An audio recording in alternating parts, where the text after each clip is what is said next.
BMDP imekuja kutengeneza barabara tu, lakini sehemu ya malipo hakuna.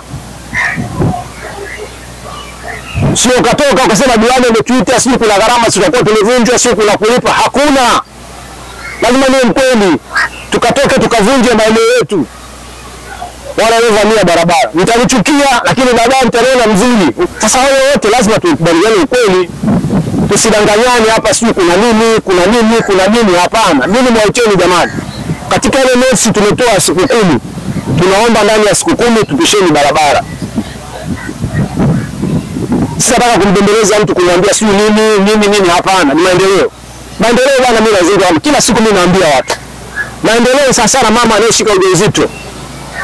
Mama anaposhika ujauzito anapata tabu sana, atakula udongo, atakula simenti, atakula nini, lakini siku atakapojifungua na baadaye kuona mtoto anasema Mungu kanipa mtoto akunisaidia. Ndio maendeleo jinsi yalivyo.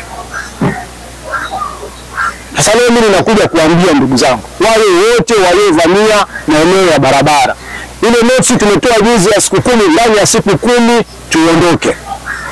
Kuna wale ambao wako Mbizini, kipande cha Mibizi ya Mbizini pale bawani pale, kuna kipande kimekuja pale, wale wote nao wamefuata barabara kwa sababu kabla ya kupimwa iliacha barabara mita 15, lakini sababu kwa sababu imekaa muda mrefu watu wanasomea tu. Kama naombeni ndugu zangu, hii miradi ya BMDP hawapendaji ukorofi. Wakiona kuna ukorofi aina yote, hao wanaondoka zao, wanaenda sehemu nyingine. Mimi sitakubali kuona Kigamboni ambao imehangaika kupiga gari moto kila siku kwenda Dodoma kufuatilia barabara isijenge kwa sababu labda mtu mmoja au watu wawili. Jina naitwa Juma Abbas Mndamno, mwenyekiti wa serikali ya mtaa wa Feri. Leo nakuleta maendeleo. Mheshimiwa diwani wa kata ya Kigamboni leo hii tarehe 13 aliweza kuwaita wananchi ili kuweza kuzungumza nao pamoja na kuwa na wataalamu ambao wataweza kwenda kupima maeneo yao na kuonyesha jinsi gani walivyoingia kwenye eneo la mradi.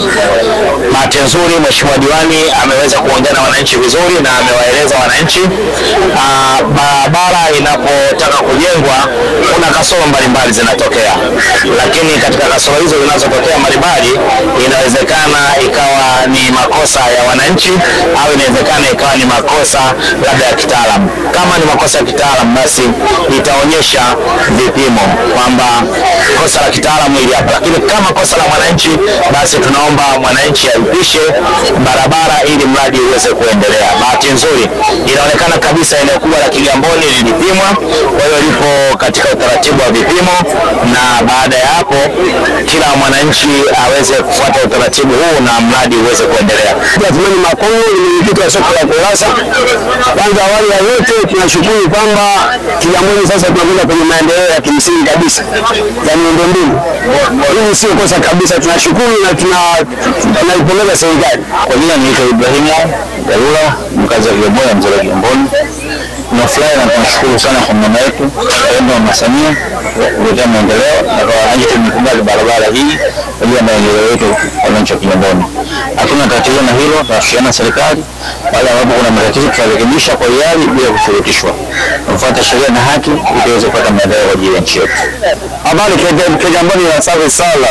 Na mimi jina na FAU na kila kitu na mimi Tanzania na Afrika kesema mimi bonge la mimi gazi na Kenya Service International ya bala sasa hivi na mimi gazi hapa Kigamboni barabara la halafu la mimi promise na mimi gazi mwingine na gazi haraka kila kitu safi sana. Asante sana Kigamboni, asante sana Tanzania.